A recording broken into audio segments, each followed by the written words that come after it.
All right, good morning. My name is Felice Knowles, and I work for Diane at the Bahamas Marine Mammal Research Organization. Today I'm going to share with you valuable information that we are getting from our manatees here in the Bahamas, and I'd like to note that all of this work is being done in collaboration with the United States Geological Survey Sirenia Project. Currently, we have 8 manatees in our ID catalog for the manatees, and basically we look at the scar patterns on them, and that's the way we can get them in the catalog. But as you can see from this map, we have about 5 to 7 other manatees that are not in that catalog, and that's simply because we haven't received enough information to input them in. But what I'd like to note is 3 of our manatees were actually documented in Florida before they came to the Bahamas. And 3 of the manatees that I'm going to be talking about today were actually radio tagged, and we actually followed their movements to get this information. First, I'm going to talk to you about Rita and Georgie. Reid is a manatee that was documented in Florida from 1993 to 2009. And then she came over to the Bahamas, and she spent her time in Spanish Wells, but what was surprising was she came over here pregnant, and in 2010 she had a baby, and the baby was named Georgie, so that is the baby right there. But they didn't have the best of luck. So in Spanish Wells, a hurricane passed, and they actually moved because they didn't want to stay during the hurricane. But they ended up in one of the worst places for them. Anybody know where this is? Nassau Harbor, very good. So they ended up in Nassau Harbor. If anyone knows anything about manatees, you know that a lot of boat traffic is not good.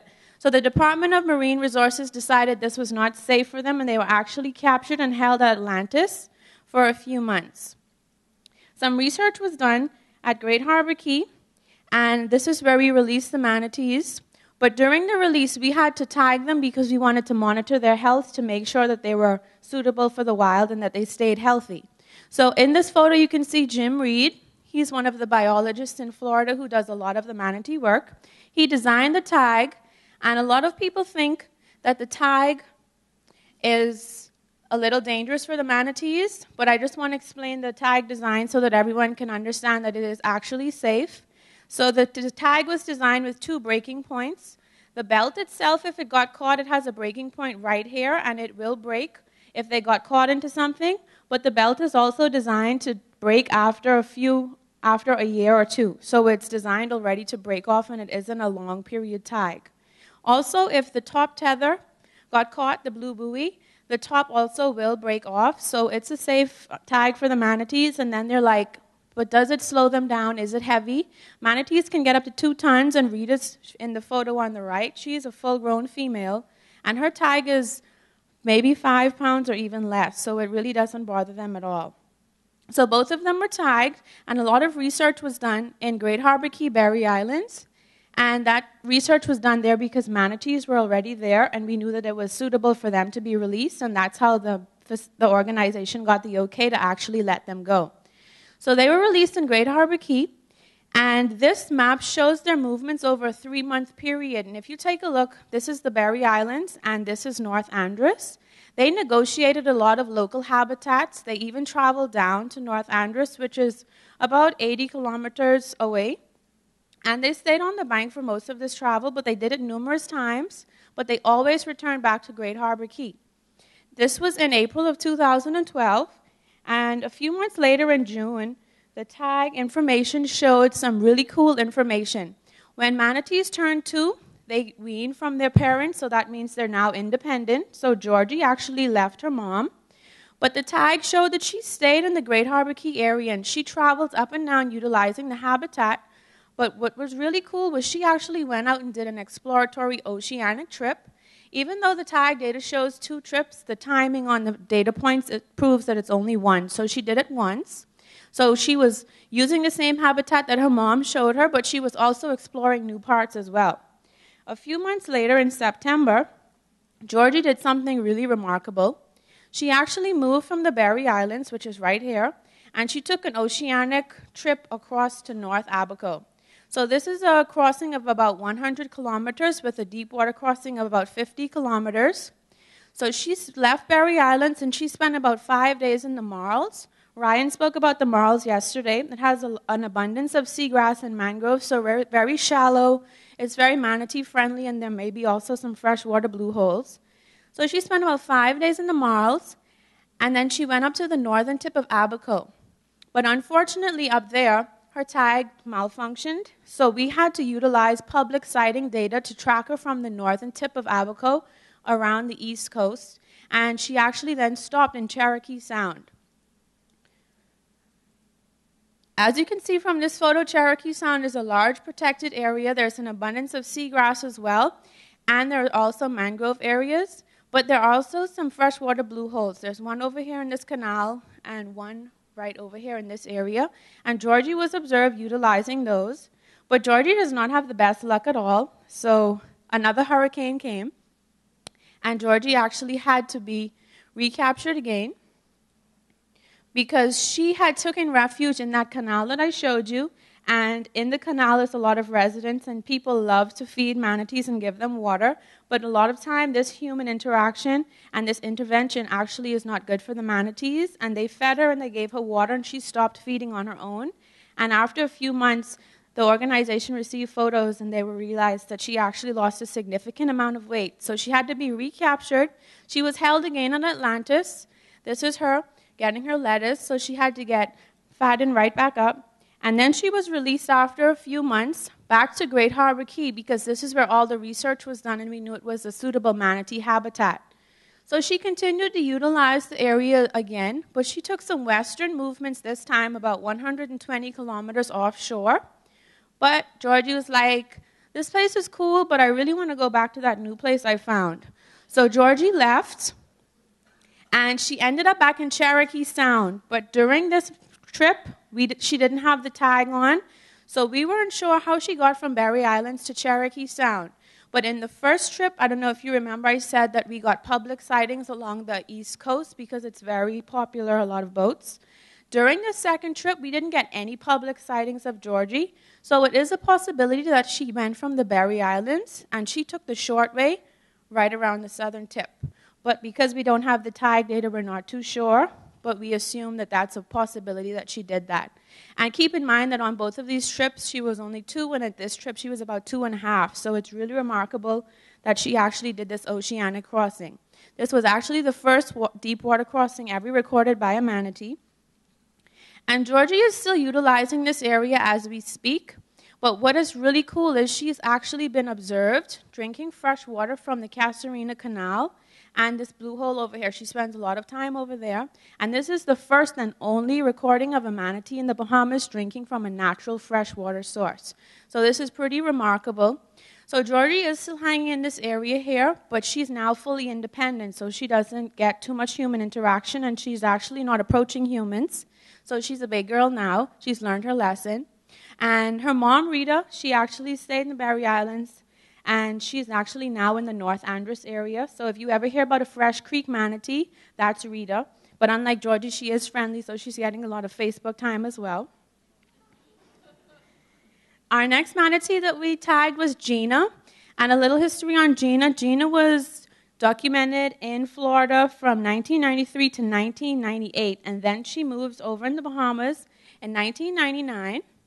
Gina spent a lot of time in the Berry Islands. Since she's been in the Bahamas, she's already had 4 calves, and she spent 14 years in the Berry Islands, so she is well known. But one day she decided, it's time for a move, so she took a long journey over to North Eleuthera. It was a full trip, about 120 kilometers, with a deep water crossing of 81 kilometers.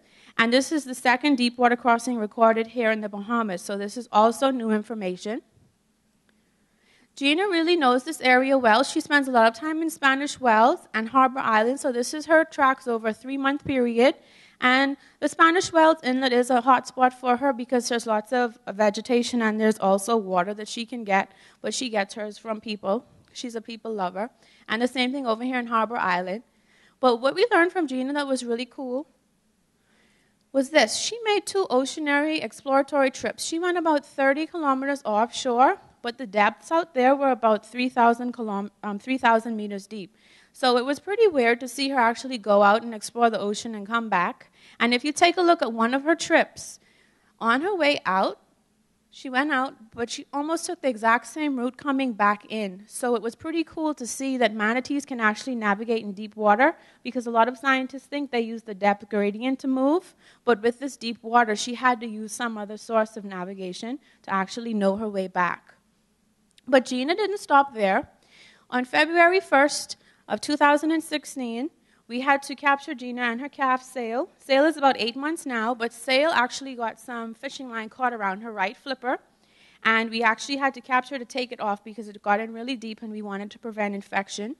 So we caught them February 1st, and we had a very successful capture, and we took the line off and she got treated. And they were released right here in the Spanish Wells area. We watched them after they were released, and we put a tag on Gina so that we could know the whereabouts, because we wanted to monitor Sail's flipper to make sure it didn't get infected and that she was healing properly, because she was still very young. This is their tracks over a 10-day period. They left Spanish Wells. They went over to Harbor Island, went back to Spanish Wells, came around. They went down the Hatchet Bay area, came back up, and then this is where it got a little weird. They went offshore a little, right here to the edge, and then they went back up and they went offshore again. So we were like, wonder what Gina's doing. Wonder if Sail's okay, if Sail's still with her. But it didn't stop there. For the next 2 to 3 days, Gina kind of gave us all a little heart attack. Our tag data showed them out here in the ocean in the middle of the tongue, and we were like, uh-oh, is the tag off? Is Sail still with Gina? Because the tag was moving at a speed that showed that it was still attached to the manatee. So next 2 to 3 days, we were like, are they going to go to Abaco? Are they going to go to the very islands? But boom, they showed up in New Providence. That was a big surprise, because I was on call waiting to go and see them, but they actually came to me. So it was really funny. I was like, thanks, Gina, but I prefer to come to you. So they came to New Providence. They were first seen in Stewart's Cove area down here, and then they spent a lot of time in Albany, and they also went and visited Mr. Malis' place because it's so cool, so they spent a few days there chilling out, getting some good treatment. But those two girls have been along the southwest coast, and they also looped up because they've already been to Sandy Port, Atlantis Marina, and they've been seen at the Ocean Club as well. But when they get up in that area, we get really nervous because that's the Nassau Harbor. Gina's a mom with a calf, and it's very busy because the good weather is coming. The last sighting I got was the Ocean Club sighting, so if you hear anything, please come and let me know. I'd like to know where my girls are. So that's good information that we got from tags. And now the next manatee I want to talk to you about is Blackbeard. Blackbeard was a manatee first documented in Tampa Bay, Florida, so over on the west coast of Florida. And then he moved over. So he came over in 2012. He was first sighted in Long Island, so we're not sure how he got this way. And then he was sighted in Cat Island. Then he went up to North Eleuthera. Then he was like, I'm going to visit Nassau.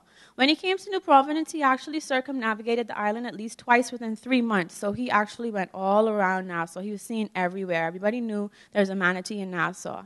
Then he went back over to Eleuthera, and then he came back to Nassau.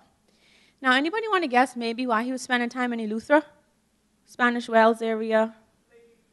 There you go. Gina was over there. So we do think that Blackbeard might be Sail's father.